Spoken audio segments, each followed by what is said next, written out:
नमस्कार. महाराष्ट्रातील लाडक्या बहिणींना आता 1500 रुपये पडणार का 2100 रुपये पडणार याच प्रतीक्षेमध्ये महाराष्ट्रातील लाडक्या बहिणी आहेत. कालच म्हणजेच 5 डिसेंबर रोजी मुख्यमंत्र्यांची शपथविधी पूर्ण झालेली आहे. शपथविधी झाल्यानंतर प्रेस कॉन्फरन्स मीटिंग घेण्यात आली होती. त्यामध्ये काही घोषणा करण्यात आलेल्या आहेत. त्यात ते कोणत्या घोषणा आहेत थोडक्यात आपण इथं पाहणार आहोत.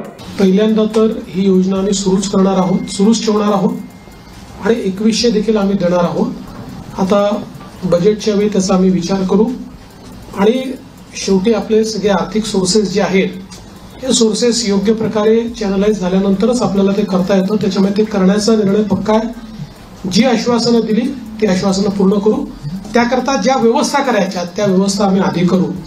स्क्रुटिनीचा जिथपर्यंत सवाल आहे तिथपर्यंत एवढंच आहे की निकषाच्या बाहेर जर कोणी घेतलं असेल, निकषातला जो असेल त्याला कोणालाही त्यातनं कमी करायचं नाहीये. पण काही तक्रारी आल्या आहेत की निकषाच्या बाहेर मिळालेला आहे. जर ॲपरंटली या योजनेमध्ये काही ज्यांना आपण निकष त्या निकषाच्या बाहेरच्या आमच्या बहिणी मिळाल्या तर त्याचा पुनर्विचार होईल. पण सरसकट काही पुनर्विचार वगैरे करण्याचा अशा प्रकारे काही घोषणा करण्यात आल्या आहे. परंतु महिलांना 1500 रुपये टाकायचे का 2100 रुपये टाकायचे याबद्दल काही निर्णय घेण्यात आलेला नाही. परंतु लवकरच आता मंत्रिमंडळ स्थापन झाल्यानंतर महिलांना डिसेंबर महिन्याचा 6वा हप्ता त्यांच्या बँक अकाउंटमध्ये 1500 रुपये टाकायचं का 2100 रुपये टाकायचं याबद्दल निर्णय घेण्यात येतील. अशा प्रकारची अपडेट होती. जास्तीत जास्त महिलांपर्यंत शेअर करा. जय हिंद, जय महाराष्ट्र.